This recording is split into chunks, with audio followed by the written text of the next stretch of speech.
As abruptly as Russia began its military campaign in Syria nearly 6 months ago, President Putin has ordered the withdrawal of Russian military forces from the country. The president announced that the Russian military had accomplished their mission in Syria and that the estimated 3,000 to 6,000 Russian troops are to withdraw from the country. The process will take about 5 months. However, Putin is not completely abandoning al-Assad. The S-400 surface-to-air missile system and a number of military advisors and as many as 2 battalions or 800 servicemen will remain in Syria, spread over 2 locations, meaning Russian forces will remain operational in the Bashar al-Assad airbase in Latakia and the naval facility in Tartus. This unexpected move has many wondering why, especially since for months the Russian forces backed by warplanes, missiles and artillery pieces have bolstered the al-Assad government. The opposition forces have been pushed back, and ISIS is weaker than it was a few months ago. Russia, together with Iran, have turned around the Syrian battle space. For the first time in a long time, al-Assad is gaining the upper hand. However, the rebel forces are not yet defeated, and a Russian withdrawal means a setback for al-Assad. So how does Putin's withdrawal from Syria fit in the geopolitical grand design of Russia? My name is Shirvan and welcome to Caspion Report. For more information on Caspion Report, please visit our Patreon page. To understand Putin's decision to withdraw from Syria, we must first clarify the Russian interests in Syria. The official explanation for Russia's military intervention in Syria is that al-Assad requested for Putin's aid against ISIS. Over the past few months, Moscow has certainly weakened ISIS. It is estimated that since the launch of the airstrikes in September 2015, the Russians have flown more than 9,000 sorties and have killed approximately 1,100 ISIS militants. Yet, at the same time, an estimated 1,700 civilians have died because of the airstrikes. What's more is that the airstrikes have mostly focused on the pro-American and pro-Turkish rebels. As we noted in a previous Caspian report regarding the purpose behind the Russian airstrikes in Syria, Putin certainly has interests in Iran and the Middle East, but not so much in Syria. Moscow has more immediate geopolitical concerns. Russia is attempting to bolster its international image as an equal to the United States and gain leverage in its immediate proximity. The war in Syria is a means to that end. To a certain extent, Moscow has succeeded. Putin has managed to rejuvenate the image of the Russian state and the Russian armed forces. Russia has demonstrated its ability to conduct extended military operations beyond its borders. Up until now, only the United States was perceived to be capable of such operations. Thus, Moscow's image as a superpower is restored. What this means in the long term is that it will allow for Moscow to reach out to many fragile authoritarian nations. Putin will use Syria as an example that the age of colored or populist revolutions is over. Any authoritarian or dictatorship that seeks an ally to guarantee its security will find one in Russia. Think of it from the perspective of an authoritarian government. If NATO is there to impose democracy by overthrowing non-friendly authoritarian governments, then Russia is there to guarantee the security of such governments. This allows for the expansion of the Russian sphere of influence. Furthermore, the demonstration of modern Russian weaponry in the Syrian battle space has increased the demand for Russian weapons and arms. Foreign buyers from new markets are reaching out to Russian defense contractors at an unprecedented rate, and this includes Iran, which is already seeking for an alternative arms supplier to fully modernize its aging military forces.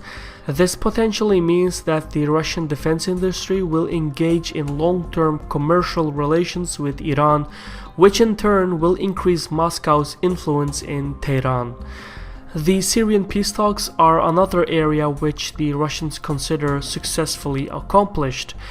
If war is the continuation of diplomacy, then the cessation of war means the continuation of politics. Putin's announcement for the withdrawal comes right after the latest rounds of the Syrian negotiations, which are held in Geneva. The 5-year civil war in Syria has uprooted roughly half of the population and triggered the refugee crisis in Europe. At the moment, the peace talks are in a critical phase. The opposition forces want to set up a transitional governing body with executive power and a new constitution. What's more is that they want new elections and the resignation of President al-Assad. The Syrian government, however, rejected these ideas and submitted its own proposal to the United Nations on March the 14th. In short, there didn't seem to be any middle ground, and the peace talks were set to fail. Putin's decision to withdraw its forces is an attempt to reshape the negotiations. It's entirely possible that Putin has reached some sort of an agreement with al-Assad, or that he is trying to force al-Assad to make concessions at the negotiating table. If the current peace talks turn into a diplomatic solution, Putin will claim it was the Russian intervention that secured it. If the peace talks collapse and Syria returns to civil war, Putin will have demonstrated how indispensable Russia is as a global power. Either way, for Putin, al-Assad has served his purpose. The newfound Russian leverage will allow Moscow to pursue its primary interests in Ukraine. The crisis in Ukraine and the Western sanctions on Russia are two primary threats to the long-term stability of the Russian Federation. Thus far, Putin has failed to bargain with Obama for the geopolitical exchange between Syria and Ukraine. Now, instead of reaching an agreement with Washington, Moscow is trying to exploit the divisions within the European Union to prevent the renewal of the Russian sanctions in July. In the coming 5 months, which coincides with the Russian timeline of the military withdrawal in Syria, Moscow will reduce its operations in Syria, leading to a steady decline of refugees moving into Europe. 2 countries in particular will be relieved with this development. Italy and Hungary have been hit hardest by the flow of refugees. By reducing its military operations in Syria, Moscow reduces the flow of refugees into Europe, particularly into Italy and Hungary. Already, the foreign ministers of Italy and Hungary have met with their Russian counterpart to discuss events. The Russian plan is that in return for the reduction of refugees, either Italy or Hungary will object during the voting process in July regarding the renewal of the sanctions against Russia. It's worth mentioning that after the meeting of the Italian, Hungarian, and Russian foreign ministers, the European politicians stated that the renewal of the sanctions on Russia is not definitive. The thing is, it takes unanimous vote to extend the EU sanctions. Russia only needs to persuade one EU member state to reject the sanctions.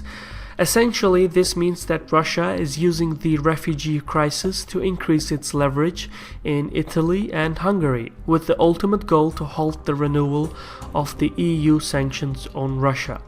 This is something that Putin desperately needs. Moscow will be able to withstand the European sanctions in 2016, but the sanctions need to stop by 2017. Russia's reserve funds are running out.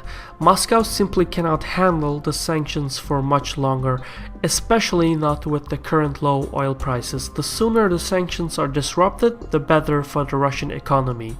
There is no guarantee that this strategy will actually work. Turkey could form a major obstacle to the Russian strategy. However, at the moment, Moscow is in a position to extract maximum benefit at minimal cost. This was a Caspion Report by me, Shirvan. I just want to announce a quick update. Google has decided to stop the transaction of ad revenues for Caspion Report.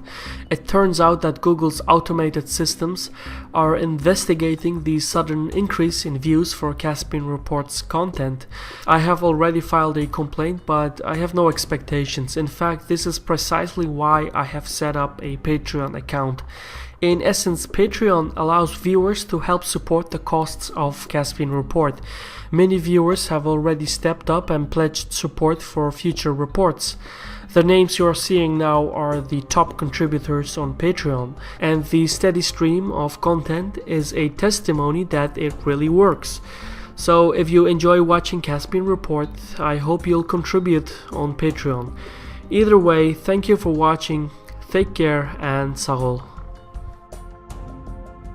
Had accomplished their mission in Syria, and that the estimated 3,000 to 6,000 Russian troops are to withdraw from the country. The process will take about 5 months. However, Putin is not completely abandoning al-Assad.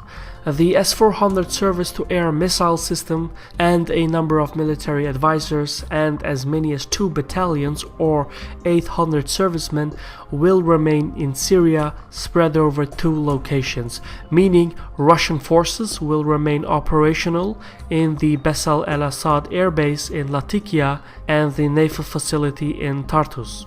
This unexpected move has many wondering why, especially since for months, as abruptly as Russia began its military campaign in Syria nearly 6 months ago, President Putin has ordered the withdrawal of Russian military forces from the country.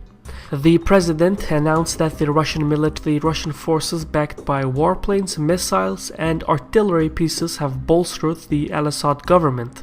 The opposition forces have been pushed back, and ISIS is weaker than it was a few months ago.